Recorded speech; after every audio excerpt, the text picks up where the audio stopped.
Hello, friends, and welcome back to Stories About Entitled People. Well played, OP. If they want to repeatedly break the law, then they should pay the price. If your neighbor robbed the local shop, would you take the blame? I think not. But before we begin, best way to support our channel is to leave comments, like, and subscribe with the turned on bell so you don't miss the new video every single day. Here we go. Refuse to pay for my neighbor's fines.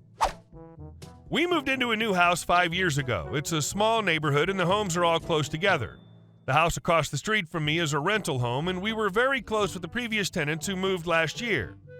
We're also good friends with the landlord who lives a couple blocks away. New tenants moved into the house about 6 months ago. Since they've moved in, we've had multiple issues with them, from extremely loud parties on work days, sometimes going until 3 or 4 in the morning, and loud fights. Police have been called multiple times due to their behavior, and it seems to help for a couple of weeks, but then it goes right back to loud parties and fighting.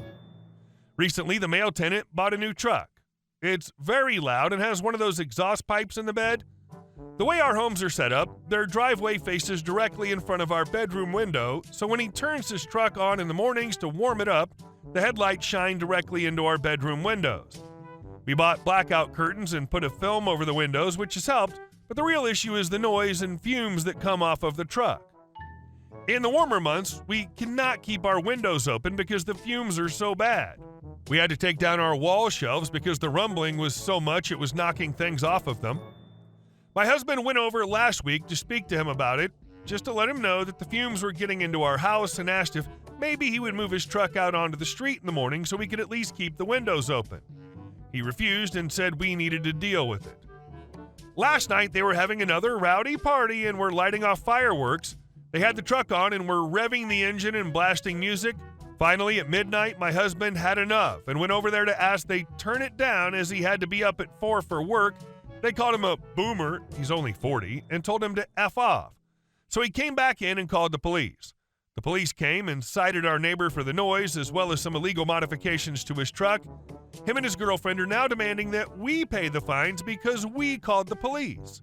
We refused, and now they're angry with us and telling us that it'll be our fault if they can't pay the rent because of the fines. And our second story.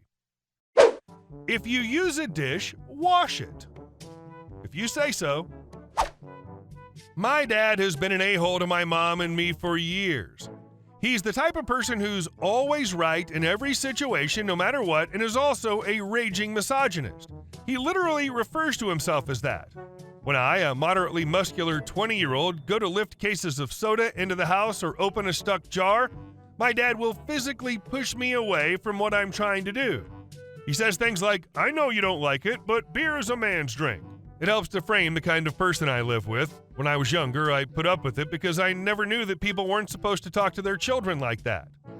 The man's a staunch Trump-loving conservative that very much believes in the whole "your home is your castle" idea. He acts like some high and mighty lord looking over his land as he sits in his recliner drinking a Bud Light. My dad believes that he is God above us, even though my mother is the sole breadwinner of our family. My mother is an absolutely amazing woman that owned her own floral business for around 20 years before deciding to sell and work for a larger company after she got older. She works her butt off every day to make sure that we have enough money to stay afloat. I'm the first woman in my immediate family to go to college. I'm a junior right now, and Dad acts like I'm going to summer camp every time I leave for school.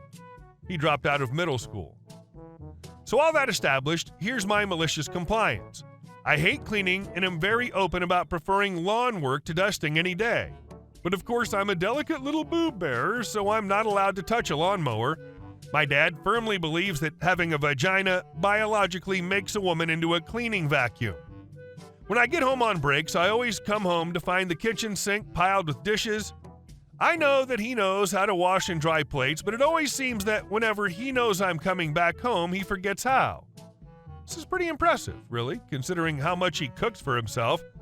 He's a diabetic, but he eats like the world's ending. I'm talking about full breakfast every morning, boiled Brussels sprouts and asparagus daily, freezer-burnt burgers for dinner, the works every day. I've grown used to not eating large meals for my work schedule at college, and my mom's rarely ever home in time for dinner, so he's the main person using the dishes in the house.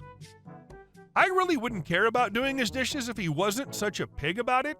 He refuses to even rinse off his dishes, leaving the sink full of bowls full of spoiled milk, unwanted cuts of meat, and worse. He leaves all of this food in the sink till it clogs the drain and creates a terrifying, flesh-melting soup of rotting liquid. I'm not a squeamish person by any means, but the smell of that sink haunts my nightmares. If I don't get to the porcelain mountain, it might sit there for 3 days before he starts screaming at me or Mom to handle it. I've never seen him do the dishes beyond a few knives and forks. My mom's the manager of her department at work, and she covers a 9 to 5 shift from Monday through Saturday. I also work over the summer as a cashier at a local supermarket. When I'm not working, I'm usually helping my disabled grandmother with her garden work, or I'm home working on internship applications and/or freelance writing projects. Point is, we're both rarely home and are always busy. Sure, I could probably squeeze in an hour every day to put on a hazmat suit and scrape his burnt scrambled eggs off our frying pans, but that's what I've done my whole life. I purposefully picked a school on the other side of my state so that he wouldn't be able to bully me anymore. As a kid, he was able to belittle me and make me think that the only way I could have value was through obedience to him. But I'm a grown butt woman now, and I decided that I wouldn't take his crap anymore. I would never touch his overcooked Brussels sprout slop again. The way my dad would guilt me into doing the dishes would always be the same. He would corner me when I was eating, and the conversation would go something like this. Dad, if you could get to the dishes sometime soon, that'd be real great. Me, I thought you said you'd do them this morning. Dad, it's not all my dishes. You live in this house. You do your dishes. And that's how it would go. He'd look down on me as I would guiltily look to my bowl of food and eat up his bullcrap logic. He pulled this stunt just about every night until I left. Whenever I'm back in the house, he starts it right up again. Now, I'm sure that most of you have probably already found the fault in his wording. He only commanded that I do my dishes. He dug his own grave, really. But my way out of his order wasn't as clean-cut as one might think. We have an industrial-style kitchen sink, the big metal kind with 2 separate tubs. One's used for air-drying wet dishes on rack. The other is Porcelain Mountain, or the artist formerly known as the washing side. I could easily mine out a hole in the pile to hold a bowl over the faucet to wash them, but if I wanted to clean silverware or a plate, I'd be getting soap and mountain juice all over myself and the counter by dodging the dishes already in the sink. It'd be more work actively avoiding Porcelain Mountain than it would be to just wash it. But F that. Because we have another side to our sink, the one with the drying rack, I figured out that if I could make sure I always used a large enough pot when cooking, I could just fill it with water and a bit of soap to clean my own dishes, then empty it down the other drain. Luckily, one of my favorite things to eat is rice with peppers and onions. Here's my recipe for some sick revenge. Use a medium pot as a saucepan to saute peppers, onions, and a clove of garlic. Add in a bit of soy sauce and salt to taste. Take them off the heat just before they look done. Place cooked veggies onto the lid that came with the pot and rinse out the pot. Fill the pot with water. Make sure not to fill it more than halfway.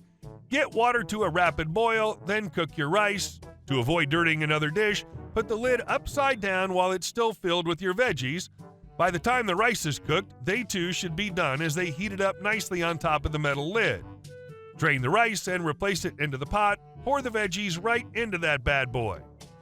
Stare down father as you eat. Use a pair of metal chopsticks for easy cleanup. Repeat for 2 months straight until Porcelain Mountain sludge causes the pipe to burst. That's right, it burst. So much rotted food had built up in the drain pipe that it basically exploded. It was absolutely effing everywhere. My father had to get down on his hands and knees like a soldier in acidic trenches, wallowing in his own drowned leftovers. I felt bad that my mom also had to deal with that mess, but she understood that it was a long time coming. Old man still talks crap about us all the time, but now he does his own dishes. I consider that a major victory. And our last story. Police are camping in my private property's parking lot. Bottom line is the presence of 3 separate and active police vehicles from my driveway is making me uncomfortable, and it doesn't matter why. The local department has taken to using the parking lot attached to my residence as a place to camp for speeders. This does not bother me inherently. Like, if they were set up around the corner from our house and still on the public street, I wouldn't mind. As it stands, it's the fact that I have to wait for them to move their vehicles in order to exit my parking lot. That's how far up the driveway they are. And I said they because there are usually 3. I've looked up our property on the local assessor's website.